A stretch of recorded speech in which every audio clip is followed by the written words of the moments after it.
Sometime between the late hours of January 31st and the early morning of February 1st, 2026, someone approached a home on the outskirts of Tucson, Arizona. They moved through the darkness toward the back of the property. They found the outdoor spotlights and destroyed them. Inside, an 84-year-old woman was sleeping. She had recently begun wearing powerful hearing aids, the kind you remove before bed, the kind that, once removed, leave you in a world of near total silence. She would not have heard the spotlights being smashed. She may not have heard the back door being forced open. She may not have heard anything at all until a stranger was standing over her bed. Her name was Nancy Guthrie. She was a mother, a grandmother, a woman of deep faith who had lived in this community for decades. She was also the mother of one of the most recognizable journalists in America, Savannah Guthrie of NBC's Today Show. 24 days after she vanished, no one has found her. No ransom has been confirmed. No suspect has been named. The DNA recovered from inside her home cannot be fully processed, and the only images of the person who may have taken her show a masked figure moving with what one former FBI agent would later describe as unprofessional awkwardness. This is the story of a disappearance that has confounded 400 federal and local investigators, haunted a family on the national stage, and raised a question that, as of this recording, no one can answer. Was Nancy Guthrie taken from her bed? Or was she the reason someone broke in? Before she became the subject of a nationwide search, before the FBI set up a command post and 40,000 tips flooded a hotline, Nancy Guthrie was known for something far simpler. She was known for showing up. She had lived in the Tucson area for years, decades.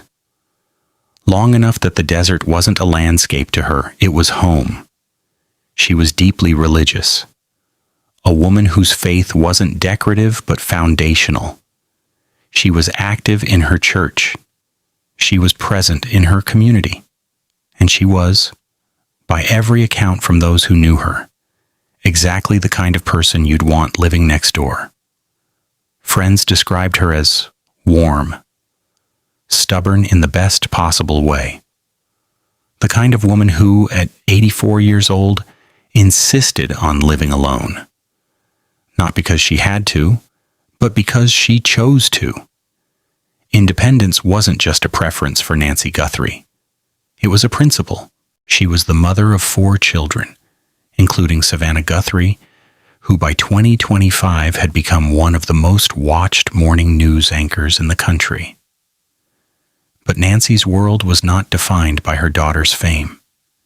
It was defined by the life she had built in Tucson, the routines, the friendships, the quiet rhythm of days that belonged only to her.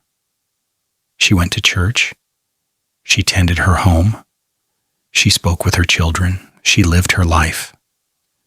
And in her final years, that life had begun to change in small but significant ways. She had started using a cane. She had begun wearing powerful hearing aids, the kind prescribed for significant hearing loss, the kind that transform near silence into a functional world. Those hearing aids would become one of the most important details in this case, but we'll get to that. What matters now is this. Nancy Guthrie didn't live in fear. She lived in faith. She kept her routines. She trusted the world she had built around herself. And in the first hours of February 2025, someone exploited that trust completely. To understand what happened to Nancy Guthrie, you first have to understand where she lived. Her home sat in a residential area on the outskirts of Tucson, close enough to the city to feel connected, far enough out that the desert was always visible. The property was not isolated, but it was private, set back from the road, surrounded by the kind of sparse desert landscaping that offers sight lines during the day and deep shadows at night. The nearest neighbors were within range, but at night, behind closed doors, with the desert wind masking sound, whatever happened inside this home could have happened in near total privacy. Nancy had security, multiple Nest cameras. The sheriff would later confirm there was more than one, positioned around the exterior. Spotlights in the backyard, the kind designed to activate with motion. A setup that, for most people living alone, would feel like enough. But on the night of January 31st, none of it was enough. Because whoever came to her home that night came prepared to defeat every one of those defenses. Almost. They destroyed the spotlights, likely before approaching the back of the house. They appear to have forced open the back door. Two separate law enforcement sources would later confirm the door was found wide open. They wore a ski mask. They wore gloves. They brought a full backpack, but they did not account for every camera. And the images those cameras captured, a few seconds of grainy footage, a handful of still frames, would become the only window the world has into what happened that night. What those images reveal about who this person is and what they don't has become one of the defining tensions of this investigation. But before we get to the suspect, we need to get to the crime itself. What investigators believe happened inside that house. And the single detail buried in a New York Times article that changes everything about how we understand it. Here is what we know and what we don't about the night Nancy Guthrie disappeared. We'll separate confirmed facts from reported details and reported details from speculation. Because in a case with this much public attention, the line between what's known and what's assumed has become dangerously blurred. Late evening, January 31st, 2025. Nancy Guthrie is believed to be at home, alone. This is consistent with her established routine. She lived independently, and there's no reporting to suggest anyone else was present that night. At some point before going to sleep, she would have removed her hearing aids. This is standard practice for anyone who wears them, particularly the powerful prescription-grade aids Nancy had recently begun using. With the aids removed, her ability to hear ambient sound would have been severely diminished. The outdoor spotlights at the rear of the property are destroyed. This has been confirmed through Fox News drone footage showing the damaged fixtures and corroborated by multiple outlets. Whether the spotlights were motion activated or continuously lit is not publicly known. What is known is that their destruction was deliberate, and it was likely the first step. Forced entry is made through the back door. The door was later found wide open. This detail comes from two separate law enforcement sources, though the sheriff's office has not confirmed it in an official statement. The method of forced entry, whether the lock was defeated, the door was kicked in, or another means was used, has not been disclosed. An encounter occurs inside the home. Blood is found, later confirmed as Nancy Guthrie's, in at least two locations, inside the house and on the front porch. The quantity has been described as drops, not pooling. This is significant. It suggests a struggle or an injury, but not the kind of catastrophic violence that would leave a large blood trail. At 84, Nancy was using a cane. She was on blood thinners. A minor bump, a stumble, an arm caught on a door frame could produce the kind of blood evidence described. It did not necessarily require a violent assault. A figure is recorded on the front stoop area of the property. They are wearing a ski mask. They appear to be carrying a full backpack. In the video footage, they move awkwardly, lumbering, hunched, and at one point reach toward foliage near the camera, as though trying to obscure the lens. A second still image exists showing the same or a similar figure, but the date of that image has not been released by authorities. Morning, February 1st, 2025. Nancy Guthrie is reported missing. The specific circumstances, who discovered her absence, what time, what prompted the discovery, have not been publicly detailed by investigators. That is the confirmed and reported timeline. Study it for a moment, because what it doesn't include is as important as what it does. There is no confirmed time for the entry. There is no confirmed time for the encounter. There is no confirmed time for when Nancy left this house. We don't know if she walked out under duress, was carried, or was taken by vehicle. We don't know if the suspect spent 10 minutes inside that home or 2 hours. We don't know, and investigators have not said, whether Nancy was awake when the encounter began. And that brings us to the single most important detail in this case. In early February, the New York Times published a profile of Nancy Guthrie's friends. It was a warm piece, the kind of article that tries to fill in the human details behind a headline. And buried deep in that article, in a paragraph most readers likely skimmed past, one of Nancy's friends mentioned something in passing. Nancy had recently begun using very powerful hearing aids. At the time, it barely registered. It was a biographical detail, a footnote. But in the context of everything we know about the night of January 31st, it may be the single most consequential piece of information published about this case. Here's why. Powerful hearing aids are prescribed for significant hearing loss, the kind where, without amplification, even a raised voice from across the room may be difficult to detect. The aids don't just enhance sound. For someone with severe hearing loss, they create the ability to hear. Without them, the world goes nearly silent, and the universal practice for anyone who wears hearing aids is to remove them before going to sleep. They're uncomfortable to sleep in. They can cause feedback and irritation. They need to charge overnight. You take them out, you set them on the nightstand, and you go to bed. Now consider what happened that night. The spotlights at the back of the property were smashed. That would have created noise. The crack of plastic, the tinkle of broken glass.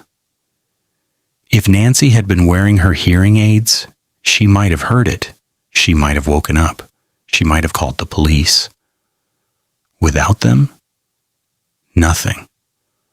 The back door was forced open. Whether it was kicked, pried, or shouldered in, forced entry creates sound.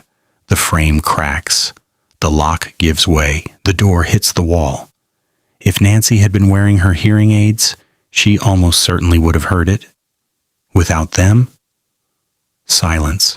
If Nancy Guthrie's hearing aids were out, and there is every reason to believe they were, then the person who entered her home that night had something that most criminals in a home invasion do not have: time, silence, and a victim who did not know they were there. This changes the nature of the crime. It changes the timeline. It changes the profile of who could have done this. Because it means whoever entered that house didn't need to be fast. They didn't need to be particularly skilled. They didn't need to be quiet. They just needed to know one thing, that she was alone. And that raises a question that investigators have almost certainly been asking since the first day of this case. A question that cuts to the heart of whether this crime was random or whether Nancy Guthrie was chosen. We'll get there. But first, the evidence recovered from inside that house. What it tells us, and why it may not be enough. Inside Nancy Guthrie's home, investigators recovered biological evidence that didn't belong to anyone in her known circle. It was DNA. It was male. It was unknown. And for 3 weeks, it was the most promising lead in the case. The sample was sent to DNA Labs International, a highly regarded private forensic lab in Deerfield Beach, Florida, for analysis. The hope was straightforward. Extract a full genetic profile, upload it to CODIS, and see if it matches anyone already in the system. For those unfamiliar, CODIS is the FBI's National DNA Database. It contains millions of genetic profiles, primarily from convicted felons, but also from arrestees in states that allow pre-conviction collection and from unidentified biological evidence found at crime scenes. When a full DNA profile is uploaded, CODIS can search the entire database and within hours determine whether that profile matches anyone already on file. If the DNA from Nancy Guthrie's home had matched a profile in CODIS, investigators could have had a name by the end of the day. But that's not what happened. By late February, multiple outlets, News Nation's Libby Dean, citing federal sources, CBS News and others, reported that the DNA sample was partial, too degraded or too mixed with other biological material to produce the complete profile CODIS requires. CBS described it as low-level DNA. It could not be uploaded. The database door was closed. Now, a partial sample is not a dead end, but it is a detour. And it's a detour that adds weeks or months to an investigation where every hour matters. What investigators can do with a partial sample is something called investigative genetic genealogy, IgG. Instead of looking for a direct match in a law enforcement database, IgG looks for relatives. Partial genetic markers are, compared against public genealogy databases, identifying people who share enough DNA to be related to the unknown source. From there, investigators build a family tree outward: parents, siblings, cousins, second cousins, and then narrow the field through traditional detective work. Where do they live? Are they male? Are they in the right age range? Can they be placed near Tucson?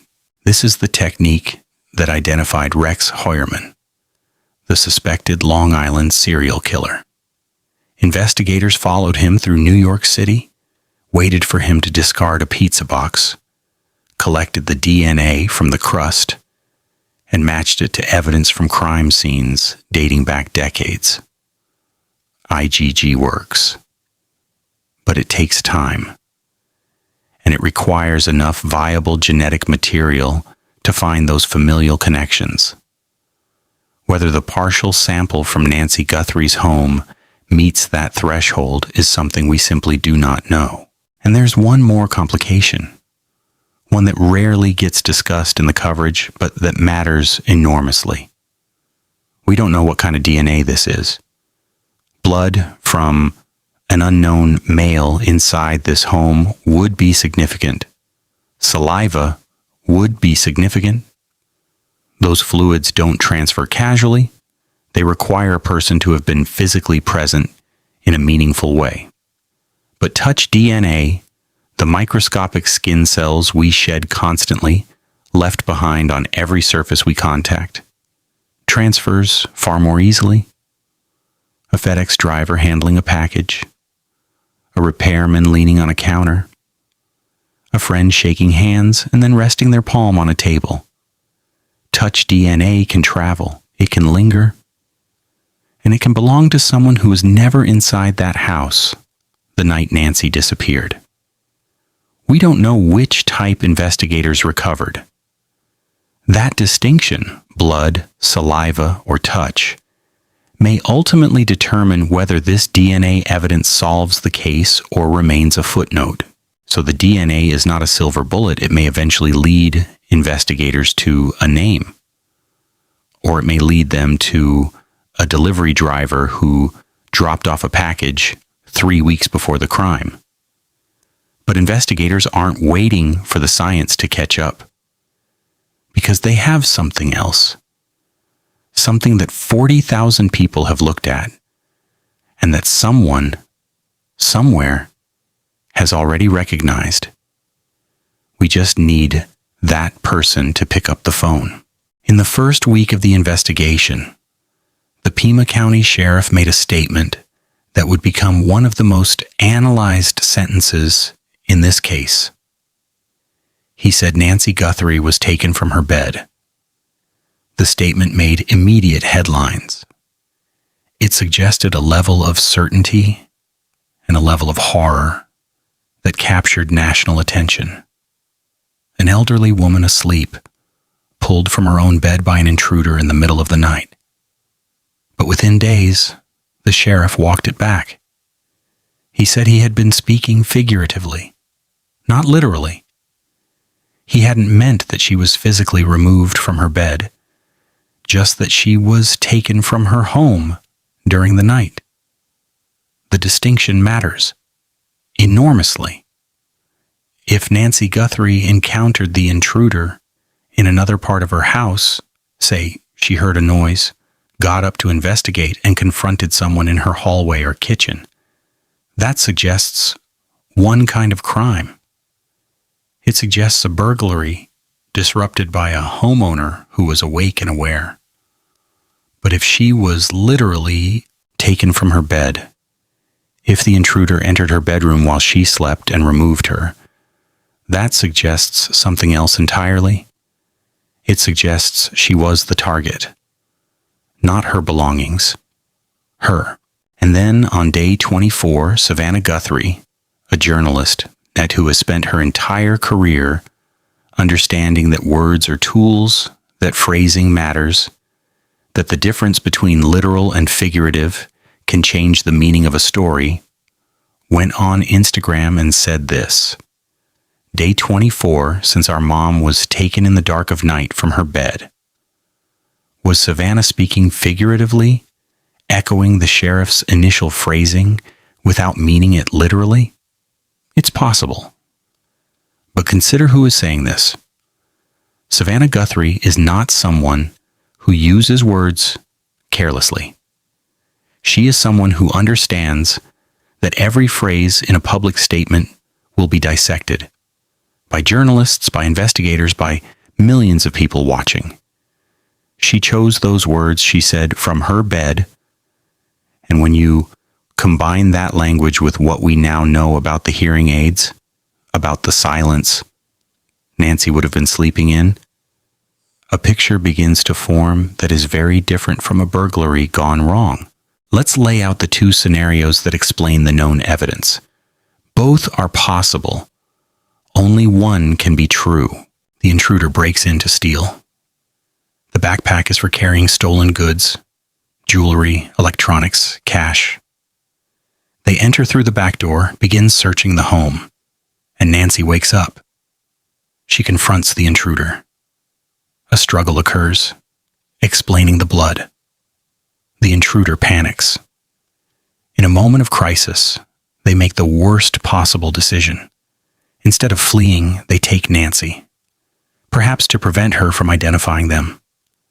Perhaps because the situation has spiraled beyond anything they planned for.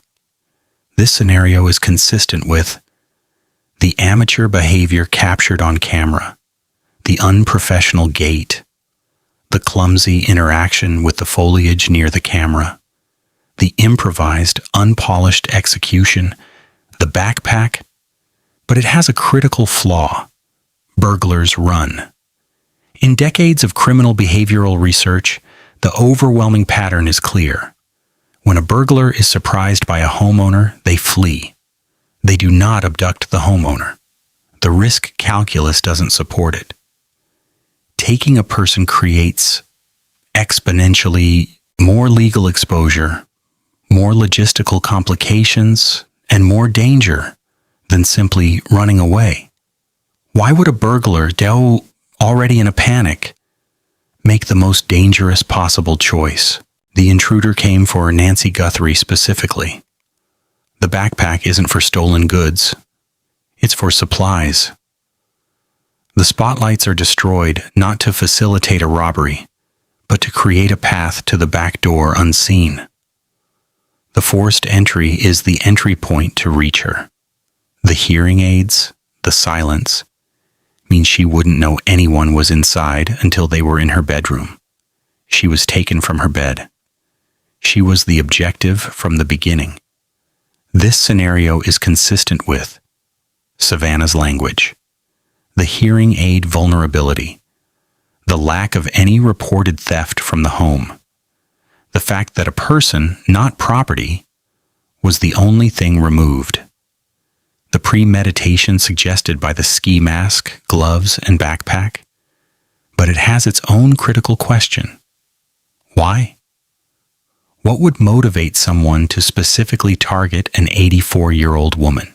Former FBI Special Agent Chip Massey, a hostage negotiator and behavioral analyst who has spoken publicly about this case, said he does not believe this was a robbery gone wrong.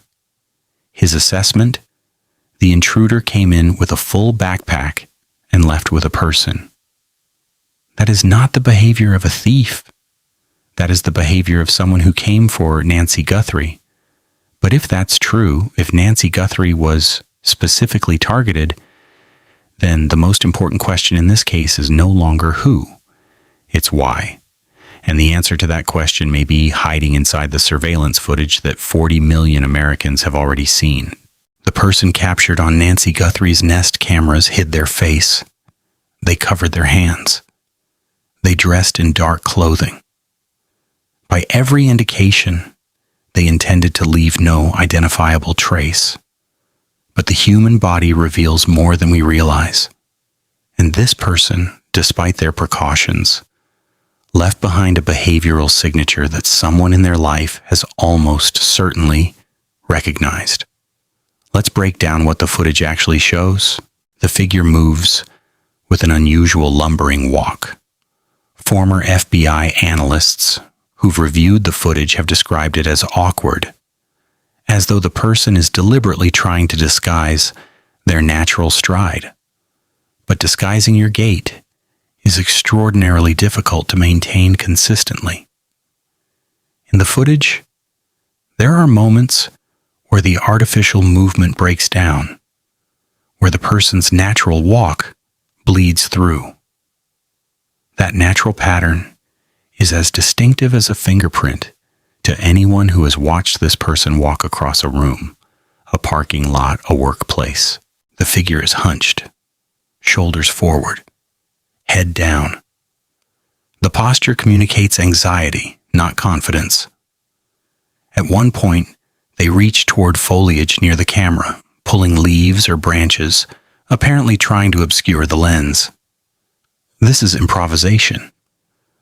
This is someone who didn't know the camera was there, or didn't plan for it, and is reacting in real time.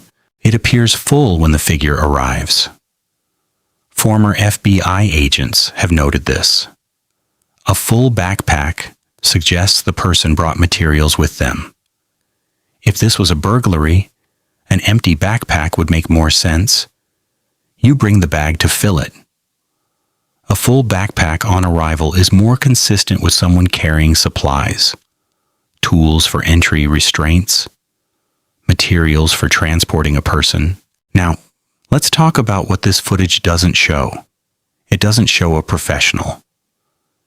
The failure to account for cameras, the improvised foliage pulling, the clumsy disguised gait, the blood evidence suggesting an imperfect extraction of Nancy from the home, all of this points to someone who is not practiced in this kind of crime.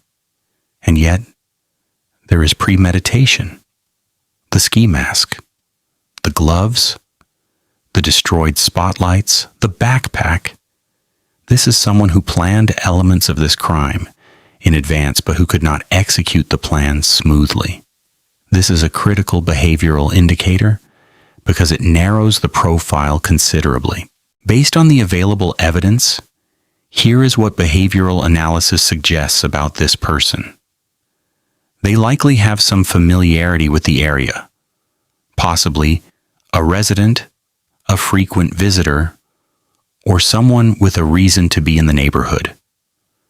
The level of knowledge about the property, the spotlight locations, the back door as an entry point, suggests prior observation, if not prior access.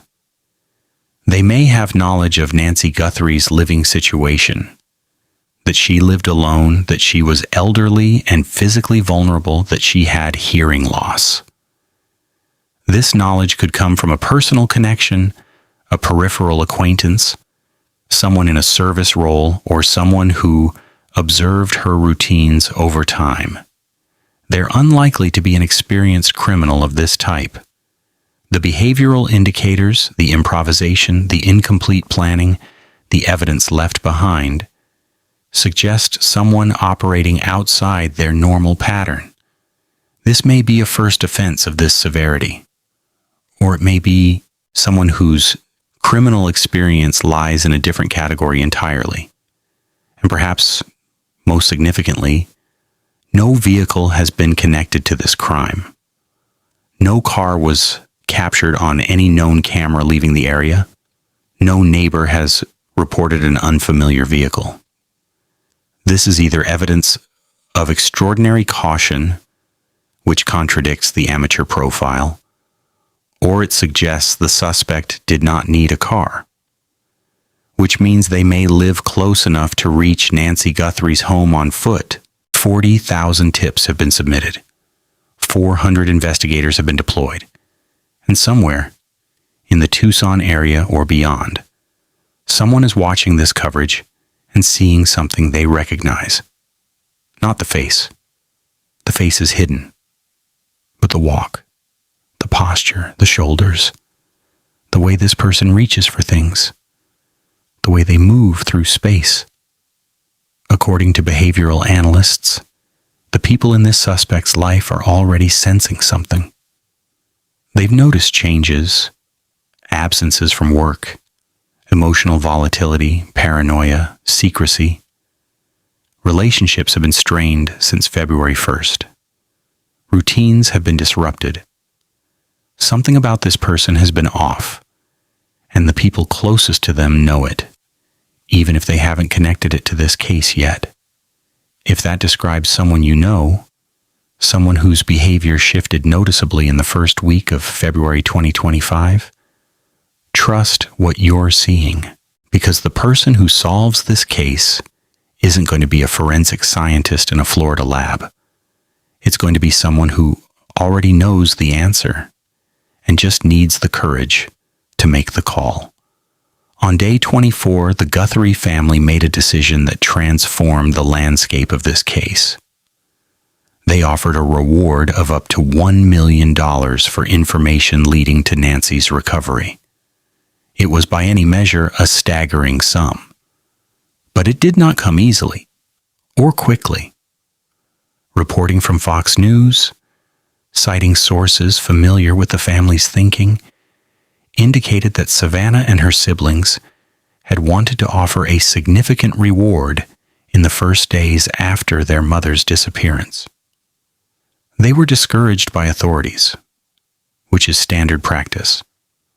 Large rewards early in an investigation tend to generate an avalanche of false tips, diverting resources away from genuine leads. So the reward started at $100,000, then rose to $200,000. And then in week 4, with no arrest, no suspect named, and a DNA lead that had stalled, the family went to $1 million. A former FBI agent described the shift this way. At $200,000, someone in the suspect's orbit might weigh the risk and decide it's not worth it. Not worth the fear of retaliation. Not worth the legal exposure. Not worth the disruption to their own life. At $1 million, the calculation changes completely. $1 million is relocation money. It's a new city, a new name, a new start. It's enough to protect yourself and your family from whatever consequences might follow. It's enough to make that phone call anonymous and still walk away with a life you never could have afforded before. But the reward does something else, something perhaps even more powerful than the money itself. It increases the pressure on the suspect exponentially, because now every person in their life, every friend, every partner, every coworker, every family member has 1 million reasons to betray them. And the suspect knows it. They know that the people they trust, the people they depend on, are now weighing their loyalty against the largest financial incentive most of them will ever encounter. There is a phrase that comes up often in criminal investigations. There is no honor among thieves. At $1 million, that phrase becomes a prediction. Savannah Guthrie said something else in her plea. She said, "You can be anonymous." The investigators are not looking for a public hero. They're looking for a phone call. One call from one person who knows more than they've said. By day 24, the search for Nancy Guthrie had become one of the most resource-intensive missing persons investigations in the United States. At its peak, more than 400 investigators were working the case. FBI agents, Pima County Sheriff's deputies, and supporting personnel from agencies across Arizona. A dedicated command post had been established in Tucson. A tip line was fielding thousands of calls. And behind closed doors, teams were processing evidence, cross-referencing leads, and building a case file that, by all available indicators, was far more developed than anything the public had been told. Then, in week 4, something shifted. The FBI announced it was relocating its command post from Tucson to its headquarters in Phoenix. The official explanation was operational. Phoenix offered a bigger facility, better infrastructure, higher efficiency. Investigative teams would remain on the ground in Tucson. Nothing was winding down, and that may be entirely true. Command posts move for logistical reasons all the time. But there is another way to read this, a way that is not contradictory but complementary. Moving the command post to a centralized headquarters can also signal that the investigation is transitioning from its initial reactive phase, processing tips, canvassing the area, recovering physical evidence, to a more focused analytical phase.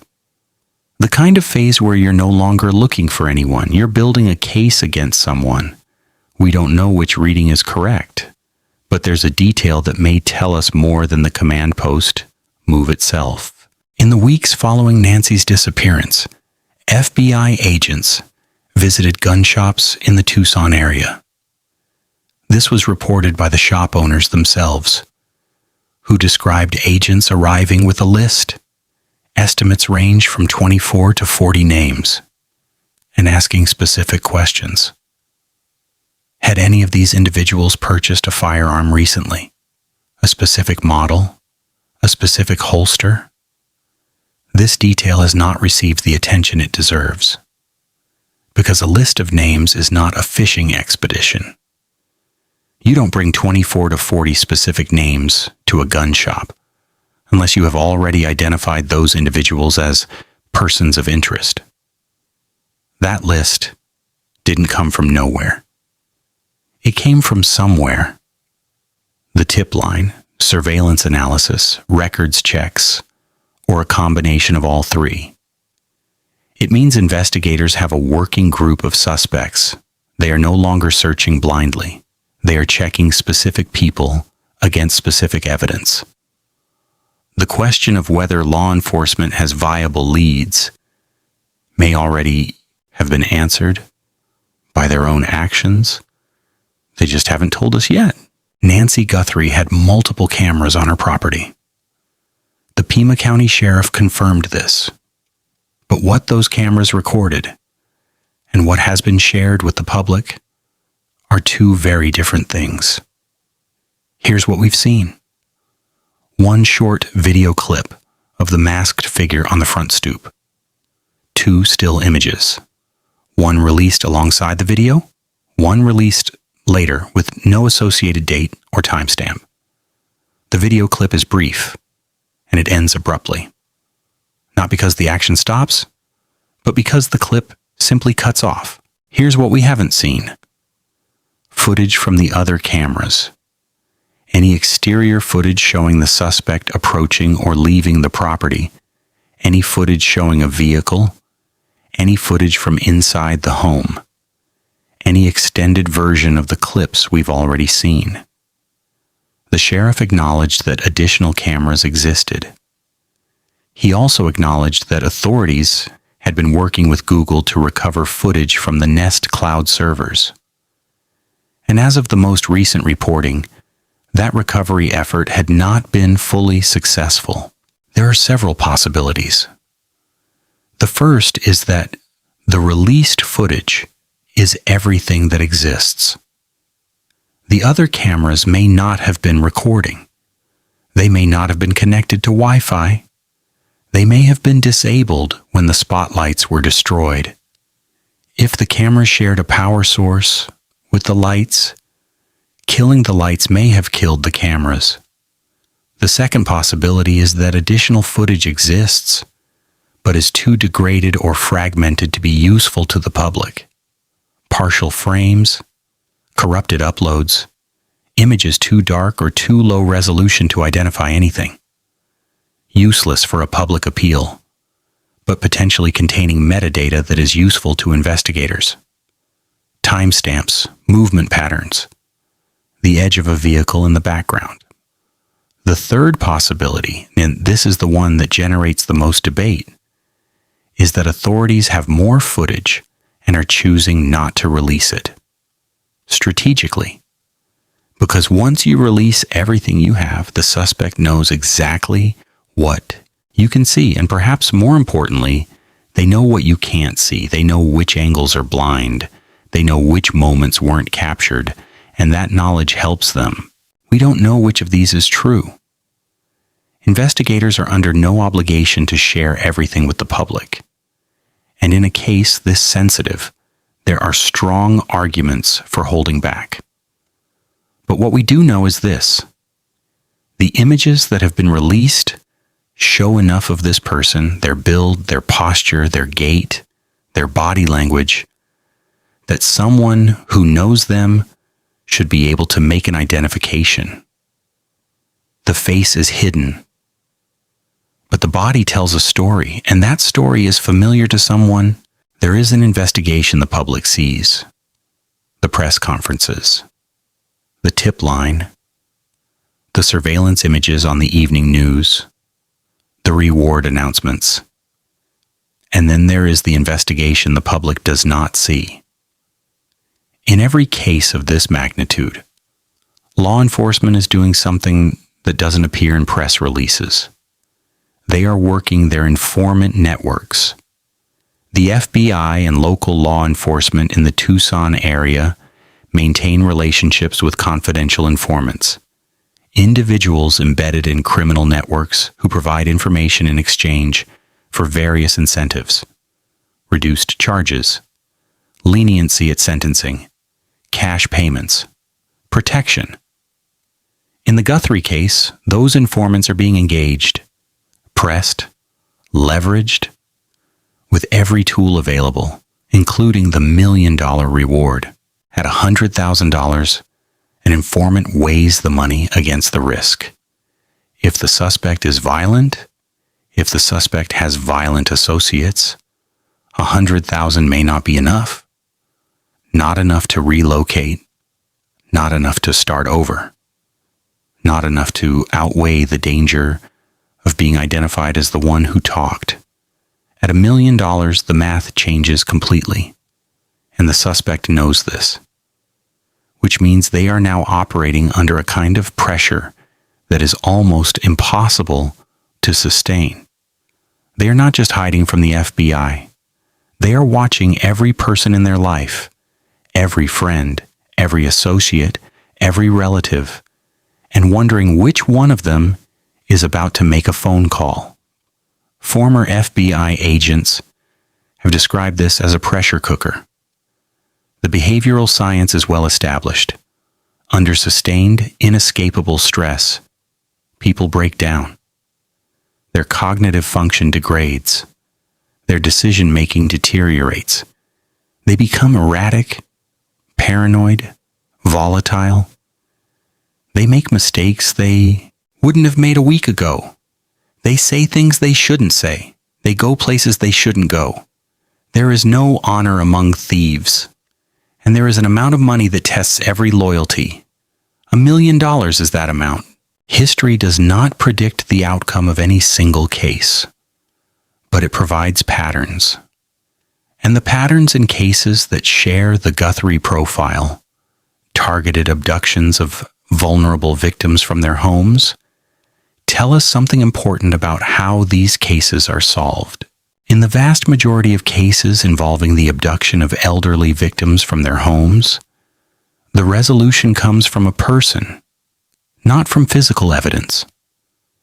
DNA confirms a suspect. Surveillance footage corroborates a timeline.